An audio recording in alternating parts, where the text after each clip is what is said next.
You jump in that way and I'll look on that side, and happy days. Yeah. Let me know when you're ready, Billy. Holding water on my lens, 1 second. Okay, we're on. Thanks. Hang on. Well, good afternoon, everybody. Sorry. Come here, 1 second. It's okay, Nick. Yeah. Thanks for dialing in, everyone. Thank you. Okay, good to go. Well, everyone, we wanted to be here on the ground in Quilpie because what is unfolding is a really large weather event, and I wanted Queenslanders to see it firsthand, and I want people to understand that this isn't a regular wet season rain. People in Western Queensland can handle that well. We are dealing with an event that is at unprecedented levels in many of these communities. I want to unpack a few things at the moment. So major flood warnings exist for large parts of the Gulf country. Flood levels have exceeded the 1974 levels at places like Stonehenge. We're deeply concerned about Junda and Windora, and we'll have a little bit more to say about that in a moment. And there are large rises in many parts of the Paru catchment. So just to go through, major flood warnings for a number of the rivers. I mentioned Junda, and I want to address that community right now. Levels of the Thomson River have hit about 8.6 metres and are expected to rise. That is higher than the 1974 level. Sean will have a little bit more to update in a moment, but we've seen some evacuations just in recent times, and in a disaster event, it is always first and foremost about people. We'll get onto the impacts of stock losses in a moment, but it is always about people first. And we met some very, very brave Queenslanders who were evacuated from their community, and we are concerned for a number of other communities as a hell of a lot of water from a number of river systems converge all at one time. In the case of Junda, we have a community without power, without sewerage, and we've got several evacuations where people have gone to higher ground at the golf course, but there are evacuations taking place as well of the people who have moved from those properties. To the community of Adavale, and we met the 27 residents who were choppered out of there yesterday. They're in incredibly good spirits for what they have been through, but that proud little community is going to need a lot of help. And I mean a lot of help, because we've got water in properties that have never experienced it before, and we've got communities that have been able to get out in one piece, which has been the result of some really heroic local stories. But make no mistake, that community is going to take some rebuilding. Some of the stories that we heard show you the kind of spirit that exists. Western Queenslanders are made of pretty tough stuff, and they are always tight-knit communities, but in a disaster you see it to another level. And I have to say the community spirit really was on display, but they have been tested, and tested strongly. There was a helicopter incident which you may have heard of, and it has been circulated, where during the course of an evacuation a helicopter was unable to do that in its first instance. We spent some time and spoke with the resident involved, who's Ted. Ted's a Vietnam veteran, and told an incredible story and one of great gratitude. But it's the kind of fabric of that community, and we have to make sure that we are there to assist them into the future. Turning to Windora, and again we are actively watching waters rise there. Thargomindah will be another community that is in our thoughts as the water heads towards that system. Thargomindah will bear the brunt of this in the next few days, and it's important that we give all we can to prepare those communities. But it doesn't matter whether it's a small community like Stonehenge or one of the larger communities here like Quilpie. It is important that we do all we can to be able to assist every resident be able to get back on their feet. We have Queensland Fire and Rescue Department and SES staff at Jericho at the moment, and look, we saw some incredible falls overnight, even west of Mackay. And we spoke yesterday about Guru in North Queensland. So this is a large system, and it's a system that's continuing to move towards the east. So just some operational details. We've had aircraft, we've had swift water rescues, and I do want to thank the work of all the emergency services personnel in what they have done. Okay, I want to turn to livestock. Now, first and foremost, it is always about people in an event, and our priority is always making sure that we rescue every Queenslander, and the way they have responded has been fantastic, and I want to thank everyone. We do have a crisis when it comes to the impact of agriculture in a large part of our state. You are dealing with many hundreds of thousands of acres of country that will be inundated, and to put it into perspective, you've got somewhere in the order of 1 million head of cattle, 1 million sheep who are impacted at the moment, and we could see stock losses into the hundreds of thousands. Agriculture underpins these communities, and they are going to need help, not just in the short term in trying to get fodder there, but in the long term to get them back on their feet. We've had exclusion fencing damaged. We're going to have hundreds of thousands of loss of stock, and it's really going to test this community, which is why it's important we're here on the ground to show that we will see this through, and this will be a long-term recovery operation for a large part of Queensland. Disaster recovery payments, which Anne will discuss, have already been mobilised, but it is the first of more that will come, and it is important that those recovery payments are there for individuals, for businesses and for primary producers. To transport multiple bridges over many local roads, please check QLD traffic for further details. We have had a win by restoring power at Quilpie, which means that we've got telecommunications back there. But as I mentioned before, we still have a number of communities without power. Some of those have been preventatively turned off because of the likelihood of inundation to some of the substations, but at the moment it's safe to do so, power will be reconnected, and we have pre-positioned generators as well. Ongoing challenges. In the short term, we have to get fodder to try, wherever humanly possible, to keep stock alive. In the longer term, we have to make sure that we can help these communities rebuild, and we have to continue to be here to see the job through. Rains are expected to ease, but there is still a lot of water to come through, and with that is the likelihood of communities that aren't yet impacted will be impacted in the days ahead. I want to finish with this message. We needed to be here to tell these Queenslanders that they matter. We needed to be here so that Queenslanders know that all of the state have got the west and the northwest, we've got their backs. Above all, we need to be here to make sure that we shine a light that the recovery needs to continue. And my message to these communities are, you are small in number, but you're big in what you do for our state, economically, but also to the social fabric of our communities. We are better as a state because of these proud Western communities, and we will be here to see it through. Anne Ley is the local member here, but also the Recovery Minister, and I'll hand over to Anne. Thank you, Premier, and I'm member for Warrego and also Minister for Local Government, Fire, Water, Disaster Recovery and Volunteers. It's good to see that the people here from Adavale are safe in Quilpie, but we are by no means out of the woods in this region.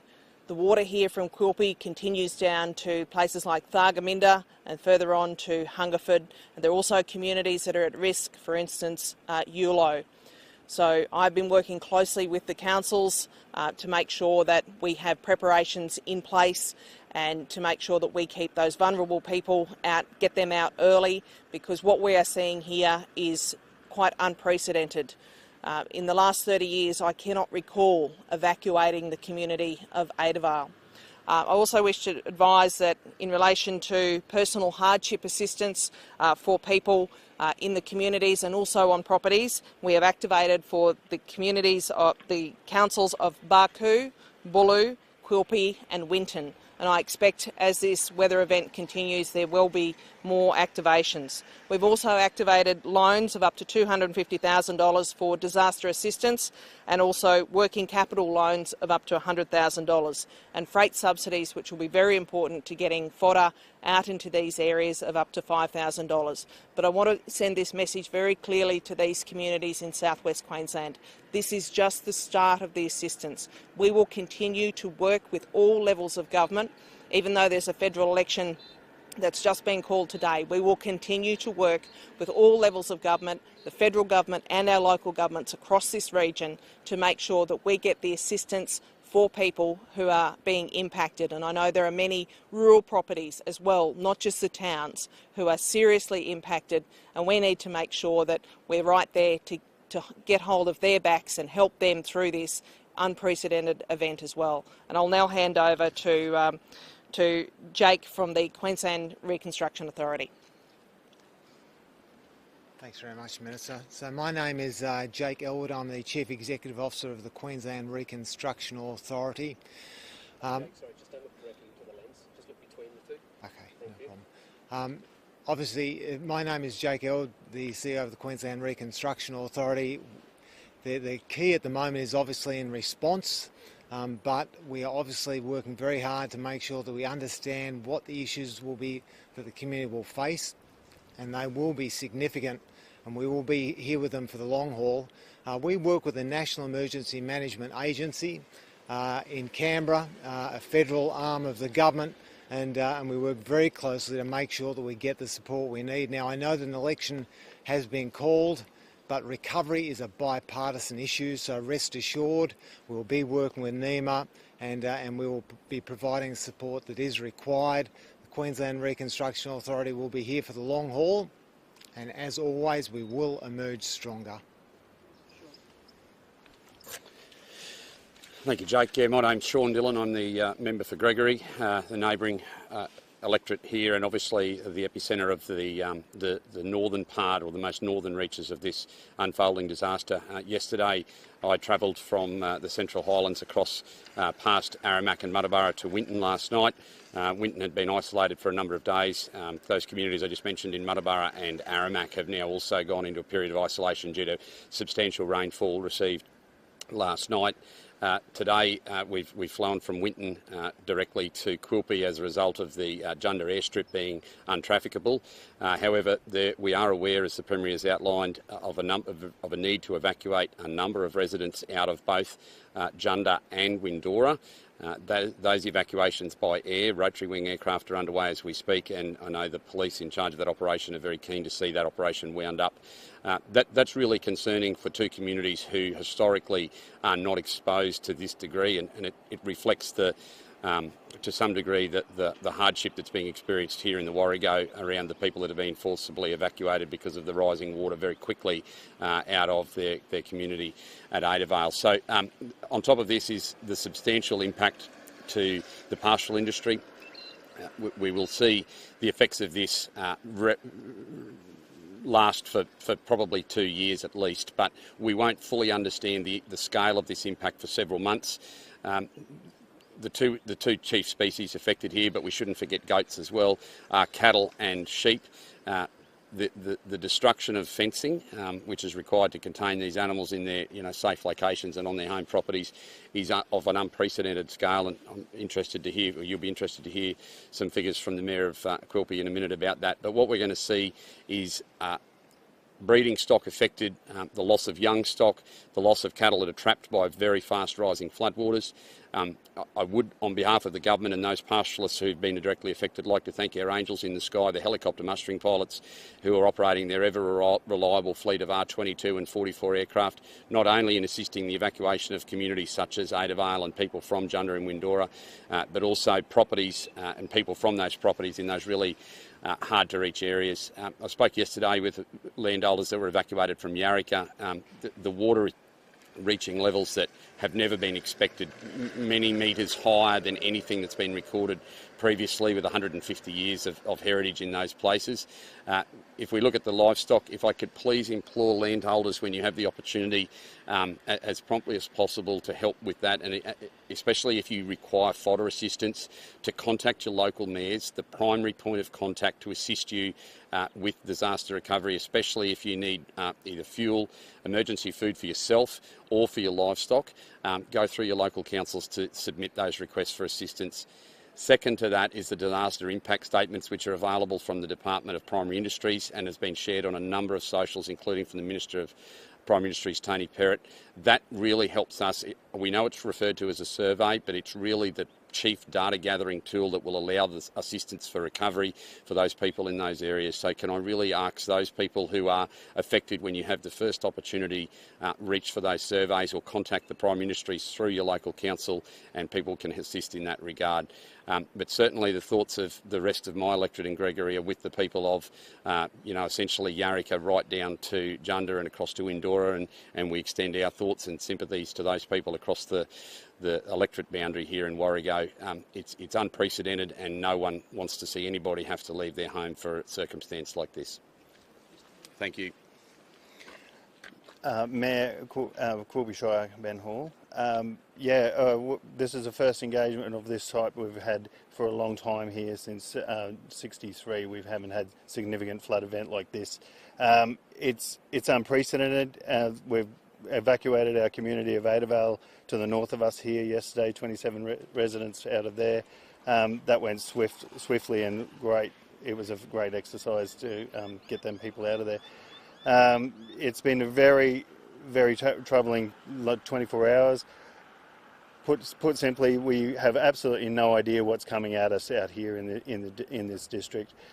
We have no radar, and we go off our own river height telemetry cameras and stuff like that, which we lost communications with during the critical point of this actual event. As Sean pointed out there before, there's not only lives at stake, lives in the way at this point, there is also livelihoods, which is something that, the recovery of this is not tomorrow when the sun comes out, hopefully.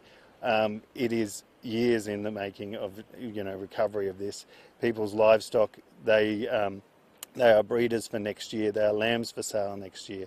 We have sheep in full wool out here that are going. That's 12 months. That's a prior 12 months of effort of every landowner doing that. Their production's gone. So it's not just their lives that are at risk. It is definitely their livelihoods. And we feel for them, and we appeal to the state and everyone to assist us with their recovery. At the moment, we are looking at fodder drops and looking at enough avgas just to get around and just survey the damage. There's over 100,000 kilometres of cluster fencing in this shire alone. The damage to that is going to be extraordinary. I wouldn't even like to estimate what we're going to lose in that. And not only lose, but the damage to that, the stuff that can be salvaged, will be immense. It's going to be extraordinary. And that's been a 10-year project leading to this, and millions of dollars of landowners' money and funding gone into that, both from state, federal and local government. And we'll see that virtually disappear overnight. And so that we will need a huge amount of funding and support to recover in that scope. We built that in to try and get our country resilient. The rain will definitely soften the ground, but it won't soften the people in the west. They are tough. So I'd like to put that, and I would like to thank the Premier and the state, everyone, for coming out and showing their support at this critical point. It is very, very welcome. Thank you. Thanks, Ben. Before I just take questions, I just wanted to address two things. The first is the system is predicted now to move to the south and the southeast. Obviously, the prospect of flash flooding that comes with that. Certainly, residents know how to deal with that, particularly those parts of the coast who have experienced it in recent times. But we're urging people to stay connected with those warnings. And finally, I just want to pick up something that the Mayor just said. Mayor Hall is saying that what every Western Mayor has raised with us in the past few days, you've got a whole large chunk of Western Queensland that are sitting ducks because they do not have the adequate warning devices from the Bureau of Meteorology. And as a result of that, they are able to have the predictions to make the moves to keep their communities safe. And I can tell you, we're going to be putting it front and centre with whatever the next federal government looks like. It is completely and utterly unacceptable. They are sitting ducks. And if you don't have good radar, you don't have the capacity to predict where the rain is coming. And that work needs to happen sooner rather than later. Over to you for questions, guys. Thank you. Premier, we've heard that this is potentially much worse than 2019. Is that what you're hearing? Yeah. On the ground in the outback? Well, the days ahead will determine that, but you're looking at the likelihood of hundreds of thousands of loss of livestock, and that is a massive impact on so many communities, let alone the emotional heartache of people who've got water through their property. We've now got well over 100 homes that have had water inundated, and there's the likelihood of that number rising significantly. And if you couple that with the economic impact of such huge stock losses, this is a really, really big event.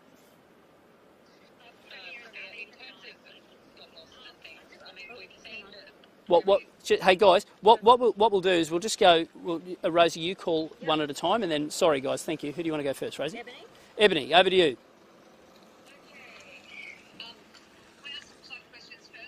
Yeah, we'll do flood, and then we'll come back to you. You got nothing else? Hello, yes, I've just got a question. It's Abby here. Thanks, Abby. Just on the helicopter incident, Premier, are you able to tell us anything more about what happened with that? A bit more detail? Yeah, so it appears that as the helicopter went to take off, it wasn't able to, and perhaps the pilot might have more to say about the reason behind it. But what I've heard is he did a heroic job in landing it safely. Ted, who I just spent some time with, he's got a few burns and a few bumps and bruises, but he's got one hell of a sense of humour, and it's just that true Western spirit. So, yeah, no, it's one of those events that shows you just. When it comes to evacuations, there's always a level of risk, and the fact that everyone was able to get out of there safely it really is one of those small rays of sunshine in an otherwise really dark time. In terms of, sorry, Premier, it's Anna from Seven, I should have said that before, but in terms of food drops, fodder drops, Yeah. have you got any details about when they'll start? Yeah, thanks, Anna. We've already engaged with the federal government, and as Jake said before, just because there's an election being called doesn't mean that the wheels of disaster recovery should stop turning. So we've already got the first step towards getting fodder onto the ground, which can't come too soon, and it will continue indefinitely, and we will resupply food where it's required. I can't be any more direct. Yes, in terms of population, it's small on number, but they're big on priority for us. Pippa, are you online? Thank you, yes. Sorry, Pippa Sheehan from 10. We've got, on a personal level, my dad got footage of a picture of him actually kicking food drops out in 1974 floods.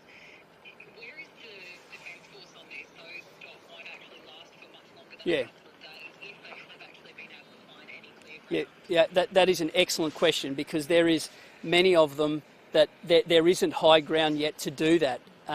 So where it is able to, we've just got notification of the first of those fodder drops that have been mobilised. So you're right. There is, as far as the eye can see, it looks like an inland sea, which makes the ability to do fodder drops in the short term for large parts of this countryside not possible.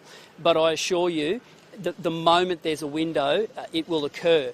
And then into the long term needs the rebuild of fences, of making sure that we do everything we can to reconnect the agricultural heartbeat of these communities. Without thriving agricultural industry, you just don't have anything with these communities. They are the heart and soul of them. Have you reached out to the Defence Force? Yes, I have, and they have joined our disaster management centre, and they will be mobilised, I can assure you. Right now we have helicopters in the air that have been arranged through those local disaster groups, but if whatever it requires, we will be reaching out for the assistance from wherever it comes.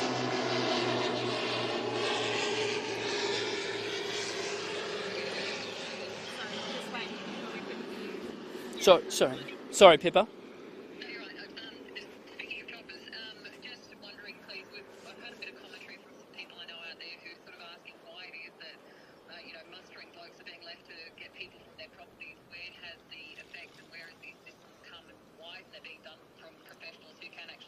Yeah, well, yeah, there have been professionals doing it, but one thing I know about Western Queenslanders is they'll never leave a mate stranded.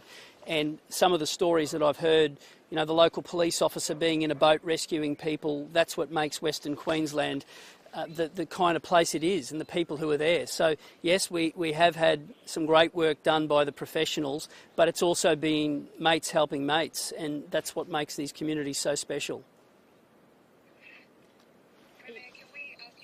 Yep. Nothing else flood related. Then we'll get onto that. Is there any level of concern for the southeast about this system moving? Yes, there is the likelihood into the weekend of some some severe weather warnings, and that is the prospect of flash flooding. It's the wet season, and we're just asking people to, follow the warnings and just know where your low-lying areas are and do the simple things. My focus right now is here in the west and the southwest, absolutely. But as the system moves to the east, I can assure you we'll be making sure that every Queenslander is looked after. All right, if that's it for flooding, we'll go on to other issues. Thank you. Thank you. Ebony from Nine. Just a question regarding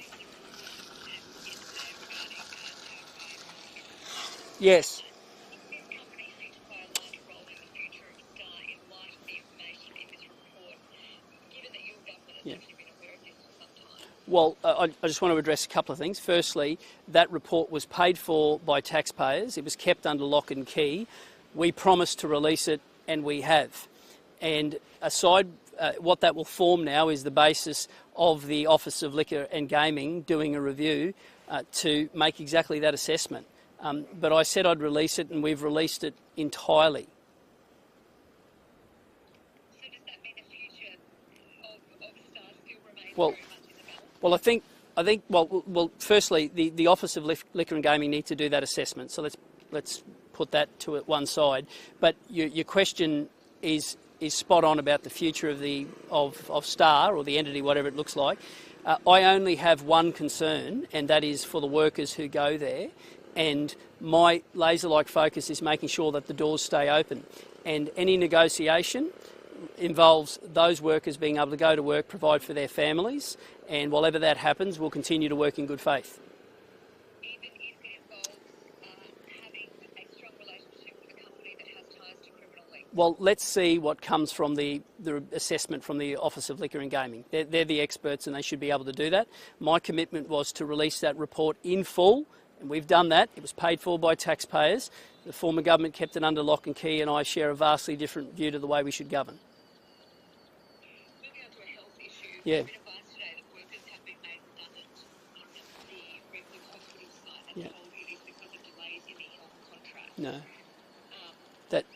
Minister is saying this isn't true, but Yeah. we're hearing otherwise. Well, that's not the case. That contract was due to finish in March. That date was flagged before the election, and it has, and we will now roll into the next contract. And it's important that residents there get the world-class health system that they've been denied. So to be clear, it is absolutely essential that project gets delivered, and I can assure you it will. And the change of government means that these projects can be delivered, because they weren't budgeted properly for. They'd been blown out massively.